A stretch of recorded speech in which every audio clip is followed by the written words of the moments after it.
Good morning. Morning. Fire away. I guess the first question, where are you with the coaching search, and what type of coach are you looking for? A younger guy, a veteran, or somebody, that has a lot of experience with young guys? Or?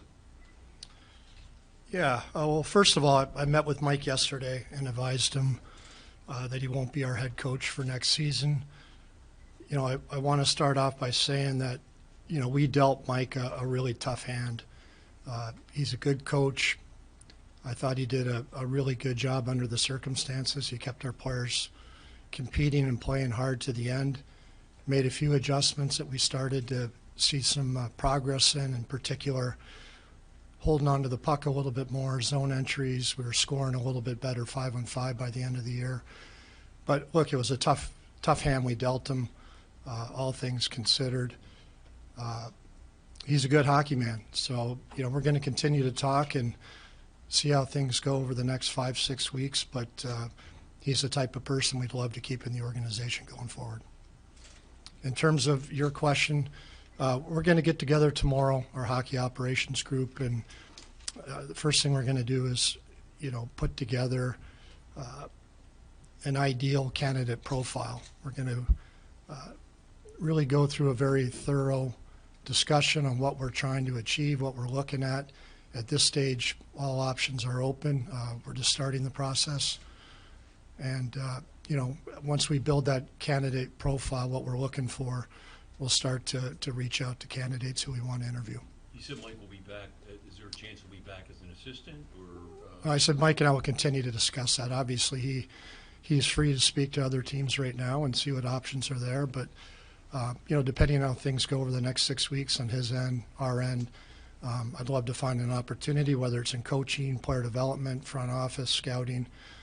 He's a good hockey man. He has a lot of experience, a lot of good ideas, and obviously has a lot of firsthand information on our players and the environment. Are you with this organization right where you were before you hired Elaine, as far as the leadership is concerned from the bench? In terms of the direction of the club, you spent a lot of money then to bring in not only Vigneault but 2 ex-head coaches. Mm-hmm. So as far as the direction of the leadership from the bench and so forth from your coaching staff, where are you on this? What are you left with after this period of time? Well, that's, as I said, we're going to go through the process now for trying to identify what we're looking for in the next head coach. But this season was a tough season. I've mentioned that before, and there's certainly a lot of areas we have to improve upon as a team. And you go back to that first season, 19-20, we played really well, played the right way. Prior to the pause, we were one of the best teams in the league. We had the puck, and the process was good. The results were good. We were clicking, and clearly the last 2 seasons we've for various reasons, and we just haven't been able to get back to that level. So certainly that's our goal. Are you confused as to why that is? Not necessarily, no. And that's, well, obviously you'll be surprised though as far as what's happened the last 2 years over. Yeah, different circumstances. Last year was a lot different than this year. This year, there was a lot of different factors involved, and we're going to spend the next 4 to 6 weeks as we get into our meetings going through that and looking at everything. Clearly injuries were a significant part of things. But I think it goes, a little bit deeper than that. We just really struggled this year. We were defending all the time, and that's something we have to look at. We weren't exiting D-zone well enough. So there's certainly things we have to look at in terms of our structure, our details. We didn't have the puck enough, and when you defend all the time, bad things happen. So specialty teams clearly were a big issue. At the time we made the coaching change, I believe our PK was 10th or 11th in the league, so we started well.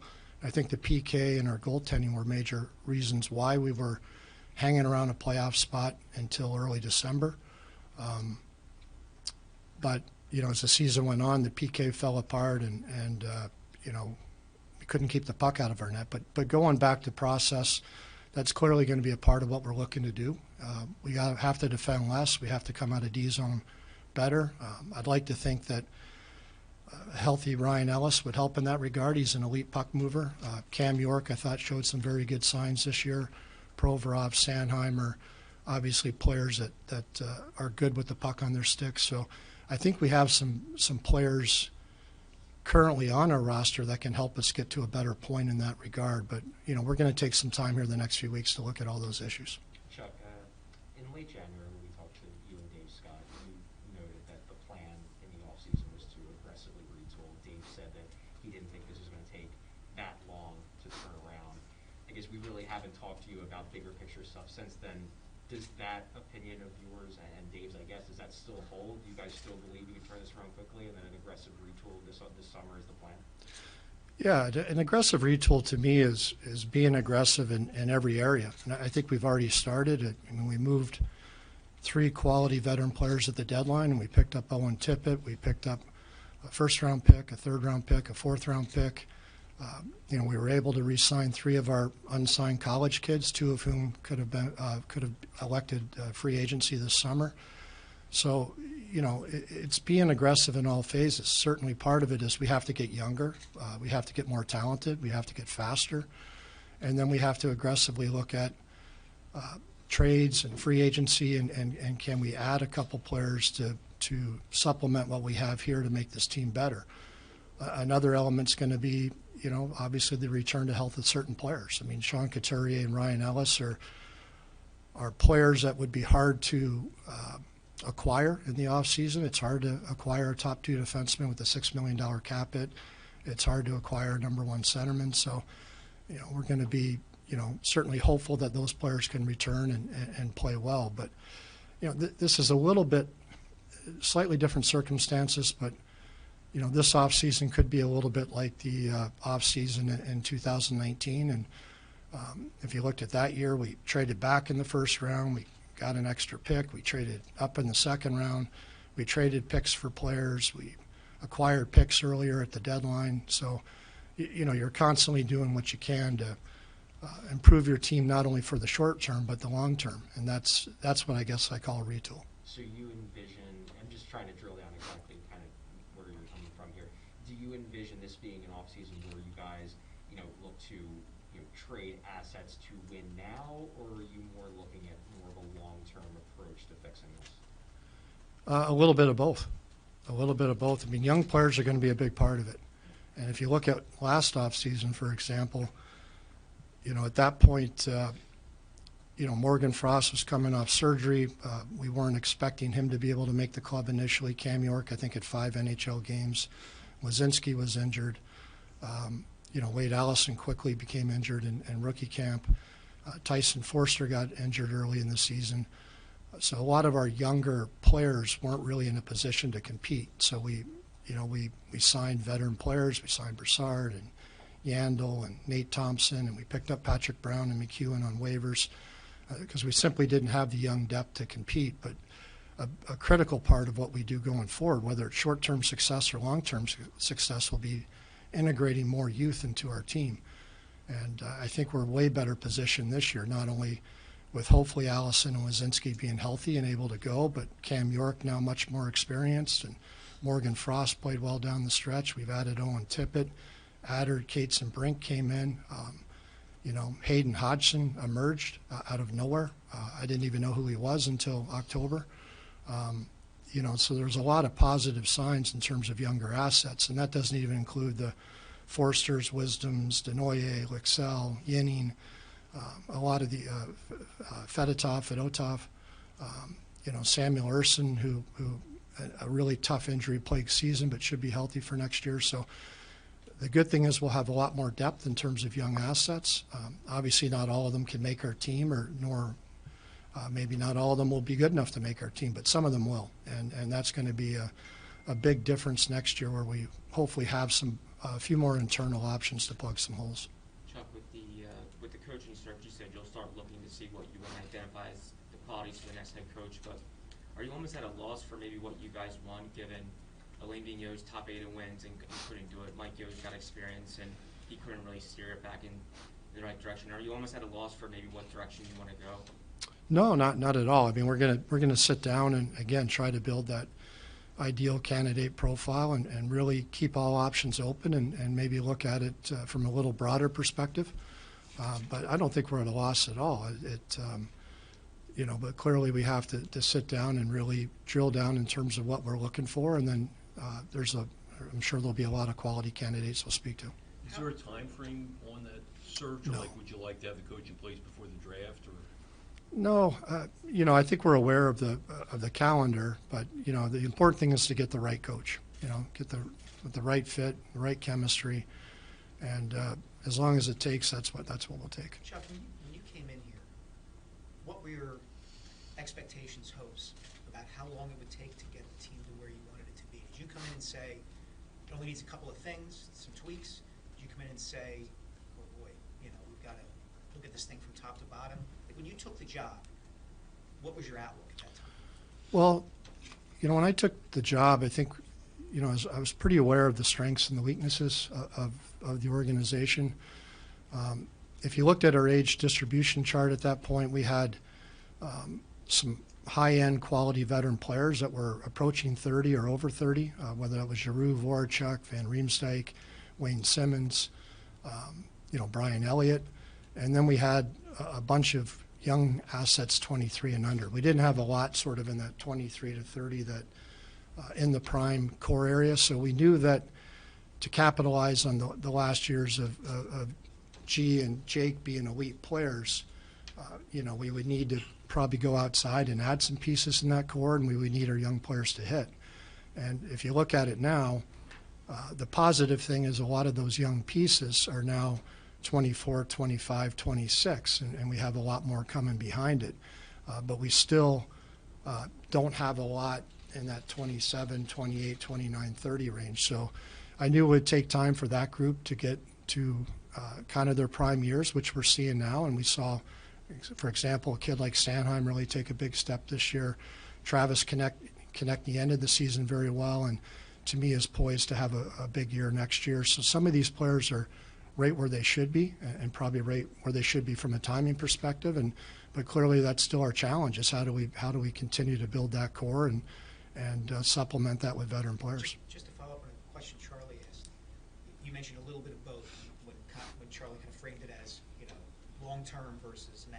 Mm-hmm. How is that different from what the organization was trying to do before you got here? It seemed very much like that's kind of what the organization was trying to do then too, at 16, 17. Yeah, well, I can't speak to, you'd have to speak to Ron and about that, but I can't speak to what they were trying to do at that point. Obviously, we had an awful lot of draft picks, I think, between 2014 and 2019. So clearly there was an emphasis on the draft, and with the exception of trading last year's first-round pick, we've certainly trying to accumulate as many draft picks as we can as well. And that's, we're clearly trying to get more talent. Cam Atkinson the other day said he thought this team was too soft to play against and needs to be tougher to play against. Do you agree with that? And is that something that you will look to do to try to improve maybe the toughness of the team on the ice? He said there was a lot of too much room in front of Hart, and made it difficult for Hart or whoever was the goalie. Yeah, I think we did add some bigger players with some toughness this year. I'm not sure toughness was an issue, but going back to what I said earlier, when you defend all the time, you create problems. When you're constantly battling in front of the net, you're constantly battling in the corner. Our ability to get the puck and have better puck support and move the puck more effectively out of our D zone will allow us to play with the puck more often in the offensive zone. And that's where we were in 1920, and that's where we got to get back to. Chuck, how much of a trickle-down effect was there from Ryan Ellis going down? Dustin Braun has to move up to the top pair at that point. The third pair kind of struggled all year, and the other issues were what they were. Yeah. Well, look, I think our third pairing was minus 28 this year in actual 5-on-5 goal differential, which I assume is the worst in the league. And I think we ended up minus 28 or whatever, 5-on-5. So when you don't have players in the right position, it makes it more difficult. But that goes back again to the depth and making sure we have enough options when injuries do happen. And that's why I'm more hopeful next year that we'd have better depth with respect to whether, again, York or Hogberg or Addard or some of these players now have shown they can at least come up here and contribute. York in particular, I mean, he was playing top pairing, probably a little bit too early, but playing top pairing this year. So I think our depth will be better, but clearly when, we set it up so Yandel and Braun would be the third pairing, and Yandel would be power play, Braun would be PK. If we're down a goal, Yandel plays late. If we're up a goal, Braun plays late.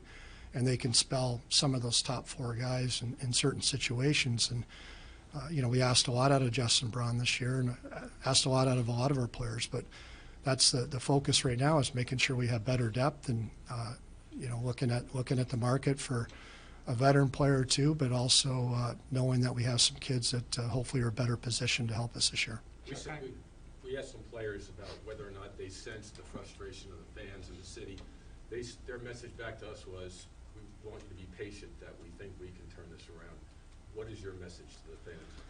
Well, first of all, we're extremely disappointed with our season and appreciate our fans sticking with us. It was a very tough season to stick with us, and so certainly we understand. I understand that the season was beyond unacceptable. It was a devastating season, but we do have good pieces, and in terms of patience, I don't think we're asking anybody to give us 5, 7, 10 years here. I do believe we have the ability to be much more competitive very quickly, and the moves we make this summer will determine how quickly. But we'll have another top pick this year.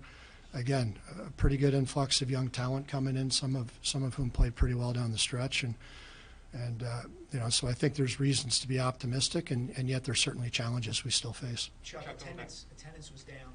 You guys haven't hosted a playoff game in the Wells Fargo Center in 4 years. Mm-hmm. How great a pressure is the lack of revenue and just those external sorts of economic factors on turning this Yeah. around? Look, Dave Scott and Comcast are great. I mean, of course, the revenue is a concern, but the bigger concern is getting the club to be more competitive. The revenues will follow as we get better. And, our focus is just on getting the best hockey team possible, so fans do want to come back. But the pressure's about winning, not necessarily on revenues, because the two are, inextricably linked. Yeah. Chuck, going back to injuries, you obviously mentioned the impact of that. On Saturday, both Ryan Ellis and Joel Farabee essentially said that they probably came back from their injuries too soon. Obviously, Kevin Hayes, kind of a similar situation. Do you think there's a problem here with guys rushing back from injuries too soon? And if so, is that something that you plan to address organizationally this summer?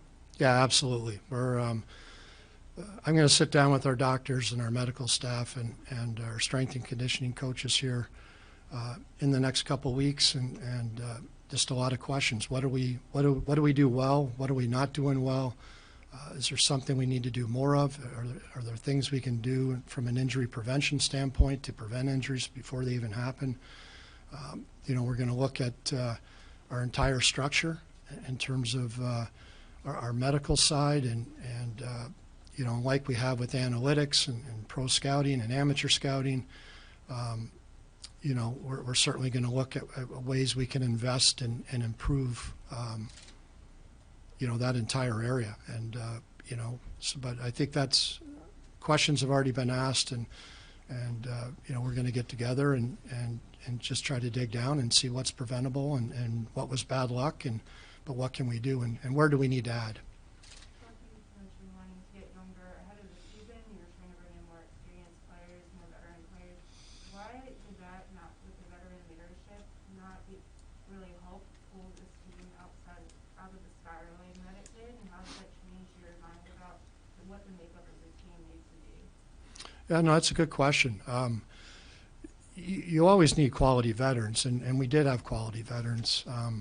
Some of our quality veterans were not in uniform enough, and when you're not in uniform, it's really difficult to rally the troops and to lead by example because you're not part of the team. And a guy like Ryan Ellis, just an incredibly tough year for him. He played 4 games, I think, and you're not really around the team, and it's hard to have any kind of impact and lead by example or offer advice when you're really not even part of the group. So that certainly was part of it, but I think the players that we did have did provide a lot of leadership, and I think Cam Atkinson was a tremendous example on and off the ice. And you know, you can go through all our guys. Keith Yandel, certainly a quality guy. Kevin Hayes. These people all worked hard, but you know, I think our performance was less about the leadership and more, again, about the breakdown in details and process, and probably having players playing higher than what they should, and it got away from us. But leadership is still a real critical part of any team. Chuck, when you go back to the trade deadline with me for a second, and then you see where you were then, and then you had a bunch of these young kids come in and play. You know, the college guys come up, and Owen Tippett as well. And to watch them play, did anything that they did in the last 20 games or so make you think differently about how you might go into some decisions in the off season, especially since if maybe one or two you sit there and go, oh, well, maybe they could start the season with us, and that might affect someone else along the roster who maybe makes a little bit more money and may not have the room for them, so to speak?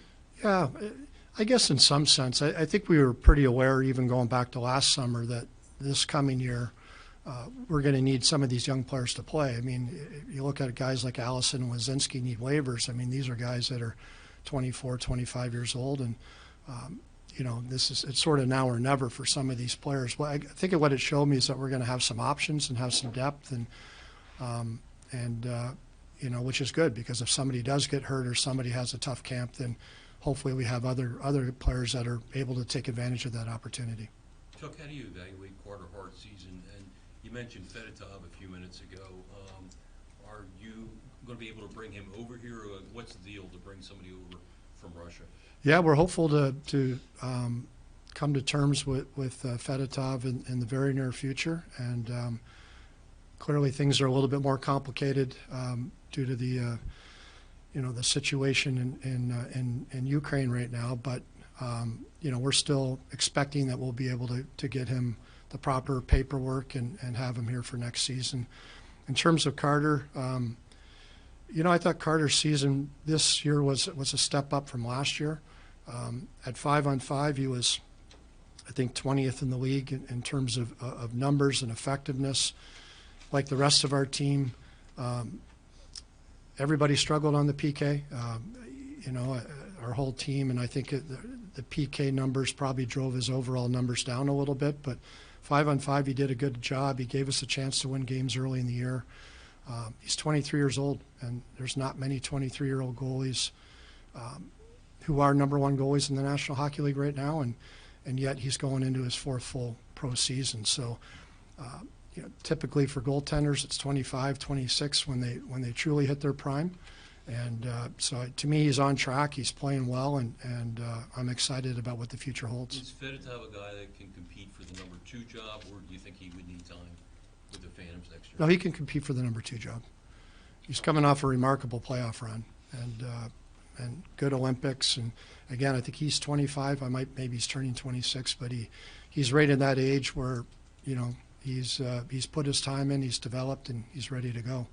Like every goalie coming over from the bigger ice surface, you know, sometimes there's a little bit of an adjustment period with angles, and you know, in the NHL there's a lot more traffic at the net, a lot more throwing pucks at the net and jamming the net. So there's certain things that goalies have to adapt to, and some do it quicker than others. But in terms of ability, we think he's ready to challenge for you know, an important role. Chuck, going back to something that you said earlier about the team needing more talent.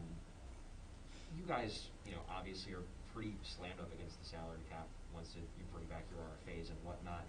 I guess, given those restraints, I know you said you think this offseason is going to be kind of a combination of win now and looking to the future, but given those cap restraints, might you almost have to take a more future approach, or do you think that you guys can go out there and get the kind of high-end talent that you said back in January that this team needs?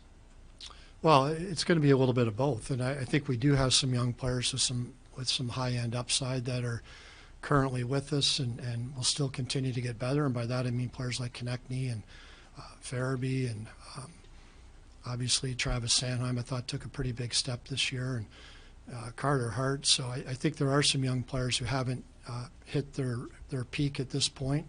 Some other young players that are, whether it's Brink or Cates or Forster, or players like this that are going to continue to evolve and impact this team. We'll have a pretty high pick this year that'll be part of our team in probably the relatively near future. So that's got to be a big part of it. And then in terms of adding players from the outside, we have to look at that. We'll have to see from a cap perspective what's realistic and what we can do. But we're certainly going to aggressively look at every option we can to add more talent. In terms of goaltending depth, you just talked about Fedotov. Do you have interest in bringing Martin Jones back? And Felix Sandstrom is obviously a potential unrestricted free agent. Yeah, those are the things we'll get into with the pro scouts and as we get into our meetings here the next 6 weeks. I thought Martin did his job. He came in. He's dependable. He's durable. He, particularly after Carter was injured at the end there, he's pretty much able to play every night if you need him to. And like Carter, I thought our goaltending did their job this year. Our goaltending wasn't the reason we struggled defensively. Let's put it that way. And Felix Sandstrom, to me, took a big step. He's battled some injuries in previous years. I thought he took a big step. He played better and better as the year went along in Lehigh Valley, and I thought he came up and played pretty well under the circumstances and got some valuable experience. Do you anticipate any, you obviously have to hire a new coach, do you anticipate any changes to the front office, anything to, change player evaluation, player personnel? Well, we've done a lot of that in the last year. We've added Alan McCauley as director of player personnel. We brought in Danny Briere, and Danny's been working a lot with Brent and me the last few weeks, in particular for the upcoming draft. And we're really happy with our amateur and pro staffs. We've remade our player development program over the last year, and so we've, again, Dave's been great, allowing us to invest a lot of resources. But I think our staff is tremendous. We're going to look at a couple other areas this summer and ways to continue to invest and improve, and in the off-ice resources we provide our players. But I think over the last 1 to 2 years we've made a lot of changes. Chuck, in your time here, you've seen the best of Ivan Provorov and maybe some of the worst of him as well. He's been inconsistent at times, been really good at times. There's a lot of opinion out there that he's partner dependent, he tries to do too much if he doesn't have the right guy next to him. Obviously, he seemed a little frustrated the other day when talking to the media.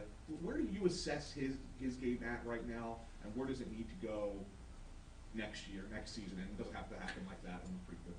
Yeah, well, Ivan's, he's not, he certainly isn't a polarizing figure within our group. We really respect and appreciate what he does. He plays close to 25 minutes a night. He goes back for every puck. He's fearless. He blocks every shot. He competes in front of the net. He has a big shot. He moves the puck. At times he maybe holds on to it a little bit too much. And I think, again, as we get him the right partner, like we had in 1920 for him, I thought he was much more effective in that regard. But he gets every top matchup. He gets every defensive zone face-off, basically, first PK. We ask a lot out of Ivan Provorov, and I think he gives us a lot. And as the talent around him improves, like every player, he'll be better. But he's already a pretty good player. Is there a set process for selecting the next captain? I mean, do the management and coaches decide that primarily, or do players have some input? Ooh, that one's that's about number 20 on our list right now. So we'll get into that. My assumption is we'll get through the summer and get closer to training camp and sit down and make that assessment. The years I've been around, it's typically a management coaching type of decision. But every time I've been involved in it, it's the management, coaches, and players have all agreed. So, that's down the road. Are you confused as to where you are with Ryan Ellis right now, or where he is with his injury? No, I'm actually. This is the best I've felt about things in a while, and I think he spoke to this the other day, and it's. I think he used the term multi-layered is the term he used with me. It's basically multiple injuries. There's no clean and easy one-step solution to the problem, but I think we have a great plan in place now, and it's a pretty aggressive plan, and I like it because I think there's big upside if if all goes as scheduled. And, the goal is to have him back at the beginning of next season. Do you like it because that plan does not involve surgery? Whatever the medical people recommend, but I think this is a plan that has a chance to help him be the best player he can be. Chuck, Any more questions? Chuck, with Tyson Forster, Chuck, you talked about earlier in the year how he really addresses the need the team has right now, shooting from the flanks, being able to score goals. How quickly, and I know he went through a serious injury, but he's back playing now at the junior level. How quickly do you think he can maybe help you guys? Well, his team was just eliminated last night, unfortunately for them, but I saw him play some playoff games and really happy where he's at. He was a bit rusty in terms of some of the handles and things like that after missing a year, but the work ethic, his stick, he strips pucks, he's really underrated defensively, and the way he reads the play, his hockey sense, he's got the big shot, sees the ice, but for a young player like that, basically missing the majority of his 19-year-old season, I mean, ideally, you'd like to give him the time to develop, but he has, again, the hockey sense, the skill, the drive, the determination. He has all the intangibles and the skill set that we need, but I'd like to think we have enough depth that we don't have to force anybody into situations where they're not ready to be in, like I think like we had to do this year far too often. So the goal with him would be to make sure he's ready when he gets here. Chuck, Going back to Ellis for a second. Sure. Going back to Ellis for a second. You said you feel like you're in as good of a place, the two of you guys are in as good of a place you've been, you have a plan and whatnot, but I guess my question is, are you entering the off season assuming that he's going to play at his old level next season, or are you entering the off season believing that that's still a question and therefore you have to further address the defense just in case he's not ready?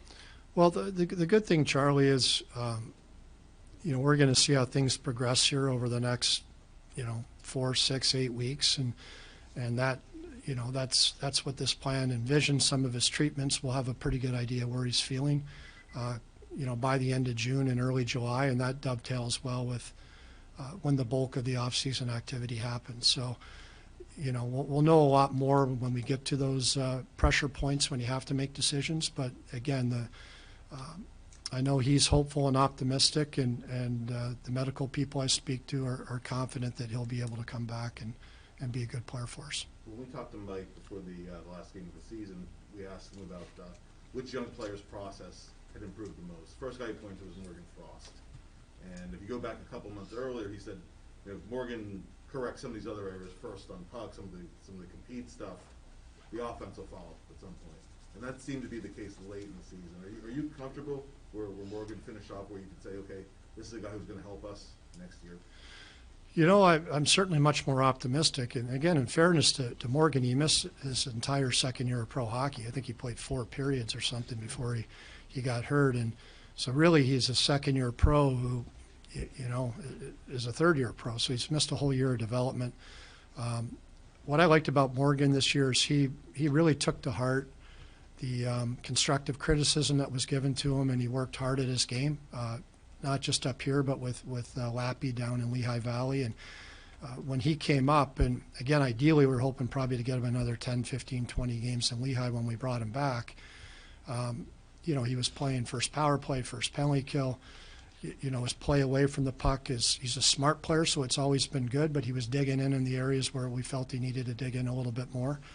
And he did show big improvement in all those areas. And then after that, ironically, the next step was how does he get his offensive confidence back? I think you get so focused on the defensive side, you almost get away from your strengths. And playing with a couple young players at the end of the year I thought was great.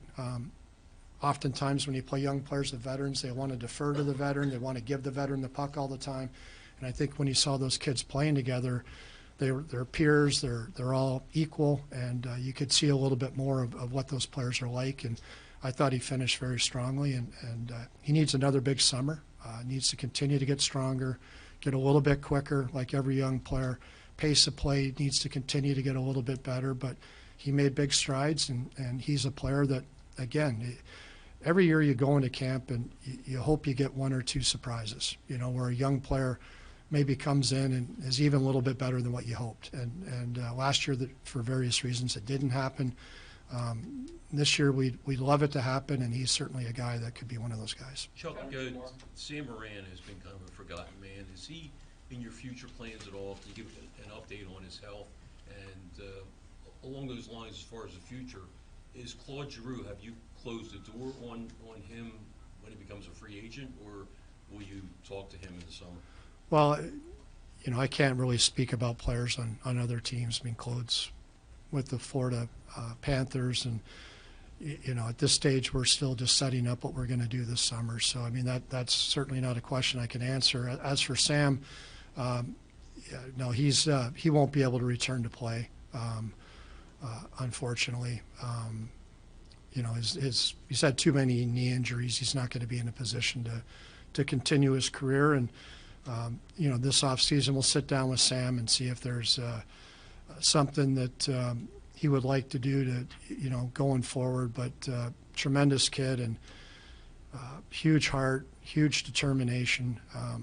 You know, did everything he could to be a player. No one appreciated being a hockey player better than Sam Moran. But you know, there's just unfortunately too much damage to the knee to resurrect his career. You try to get him a job in the organization? Yeah, sit down and see what he wants to do and have those conversations. I've had a couple with him, but just wanted to give him some time. It's been a long road for him.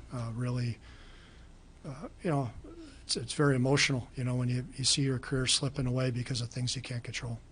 Chuck, when you spoke about Wade Allison and Tanner Lazinski, you mentioned they're set to become restricted free agents. However, you talked about them as if you expect them to be back next season. Have you made a decision on them? And if so, how confident are you that they're able to take the next step despite all the injuries that they've suffered? Yeah, well, when healthy, I'm very confident in both Allison and Lazinski and several of the other players too. Noah Cates, the way he played, and Hayden Hodgson was, again, I don't know, we just kind of stumbled into him, I guess, and I give Lappy a lot of credit for developing him, but a big, strong, heavy kid that could shoot the puck. And, you know, there's a lot of these kids that, again, history shows you not everyone makes it. I understand all that, but when you have a whole bunch of them, some of them are going to make it, and that's what gets me excited. But I thought I'll single out Tanner Lazinski a little bit just because he came off, you know, in the previous 18 months, he's had 2 very difficult surgeries after essentially being healthy his entire career. And when you have those hip surgeries, it often, I know, and speaking to various players that have had them, it often takes up to a year until you feel 100%, and you feel like your skating's back. And so he came in, he played very well in Lehigh down the stretch. He battled and, you know, kind of just plowed through and did what he had to do. But, you know, my expectation after another summer of not only rest and rehab, but also training is that he's going to be, you know, in a much better position next year than he was this year. And he's a big, heavy kid. He's smart defensively. He can kill penalties. He can play center. He can play wing. He brings some elements that every team wants in their bottom 6, and he's a character kid. So, you know, some of these stories will be written in training camp, and time will tell. And our message to all those young players was, you know, come in with a mindset of making the team, and some of them will, and that's the exciting thing. Last one, Chuck. I think a lot of people can agree that this year was marred by injuries, and you guys had a lot of misfortune. But I was curious, how would you assess your all season going into this year? And then do you feel personal pressure in this offseason, your 4th one, to kind of really hit and get things back on track? Well, of course. You know, of course. We're in the business of winning, and when you don't win, then there's pressure. But that's the job, and so I don't think I feel any more pressure this summer than any other offseason. And again, I'm you know, I'm fortunate that Dave has given me all the resources to bring in the staff that we have, and we have a great staff. We have a lot of bright people and with a lot of great ideas, and I'm excited about the opportunities we're going to have over the next few weeks to put a game plan together and see what we're able to make happen. But we have good people, we have good backing, we have some good young players. You know, this season, again, injuries were a big part, but we got to get back, and I go back to process, and you know, hopefully with coaching and looking at a few different ways, we can try to have the puck a little bit more often and not spend so much time in D zone, make the game a little bit easier. But we have a lot of opportunities here. There's challenges, but I look at them as opportunities. We have a lot of opportunities to improve significantly in areas that will make us a better team. Is there an area you can be specific in, like you know, forwards or certain position you think you need to improve on? Well, that, you know, we'll see if and by that I mean Ryan Ellis is Exhibit A. If you know, by early July it looks like he's continuing to make great progress, that's a pretty significant addition to your team. And Cam York, to me, is a young man that is going to have a very bright future in this league, precisely because of the attributes he brings are exactly what we need in terms of the ability to go back, get the puck, skate it if it needs to be skated, make the quick first pass. If that's not there, find the second option. He has all those abilities, and not every defenseman does. So we do have some candidates on defense that can make our defense a lot better, but we'll have to see where those players, you know, where Ellis in particular is going into free agency. Up front, a healthy Sean Couturier makes a big difference. It's going to be very difficult to get a number one center this summer. So if Sean is healthy, we believe he is. You know, he's 30 years old next year. I believe it's his age 30 season. He's a pretty good hockey player. So, but look, we need to score more goals. We need to look at our power play. Who do we have internally that can help there? You know, where do we spend the money? But right now you can look at every area of our team, but we do have some things coming that can address some of those shortcomings, and we're going to have to make smart decisions.